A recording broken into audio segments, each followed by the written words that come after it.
तर पहा, आजचा हा दिवाळी सण आहे.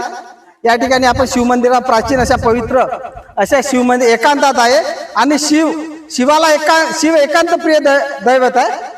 शिवाला नेहमीच एकांत आवडलेला, शिव नेहमीच अरण्यात राहण्यामनात जाऊन तपश्चर्या आणि योग केलेलं असं आपल्याला शिवाचं, शिव म्हणजे योगेश्वर, महायोगेश्वर शिव आहे.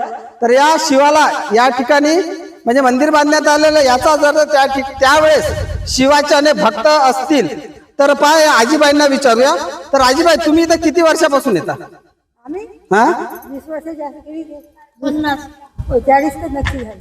बरं, तुमच्या वाडवडिलापासून असं काय सांगितलं? कारण तुम्ही इथं सर्वात ज्येष्ठ तुम्ही झाला, तर काही सांगितलं या मंदिराबद्दल? कोणी बांधलं, काय बांधलं, असं काय राजा? पुराण आहे ना हा.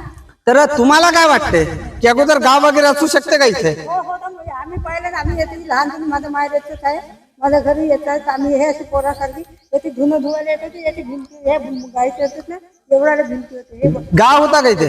गाव होता का? येते बाजार भरी म्हणजे माझे वडील सांगते. नाही, तसं वस्तीच होती इथं, तेव्हाच एवढं मंदिर बांधण्यात आलं. आणि हे म्हणून पहिलं मंदिर ना, असे कितीतरी मंदिर आहे. नाही तर हा पहिलेच आहे. यायची धर्मवर म्हणजे यायची, याच्या आत्ता बी हनुमान मंदिरामध्ये जा, गाडलेचाच साम्राज्य आहे. असेल.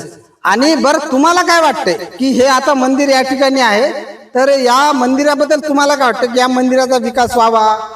कारण भाविकांनी इथे यावं, विकास व्हावा. वर्षातून 2 ते 3 वेळा येतो. नाही, गडीभर सांगू सर, माझे मालक होते, तो सगळा कचरा काढला. वा वा वा.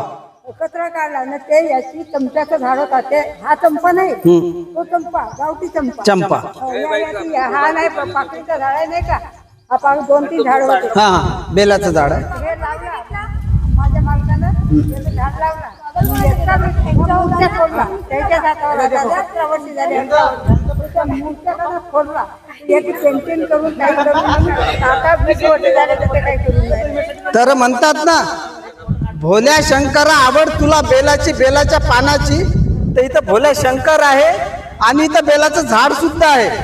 ते याचा अर्थ काय फक्त योगायोग नाही आहे, तर भोल्या शंकराचं म्हणजे असं अस्तित्व आणि जागृत देवस्थान आहे असं मला वाटतंय. आता आजीबाईचं म्हणणं आहे की याचा विकास झाला पाहिजे, माझं आणि सर्वांचंच म्हणणं आहे की या मंदिराचा विकास झाला पाहिजे. आणि विकास म्हणजे अशा पद्धतीने झाला पाहिजे की इथे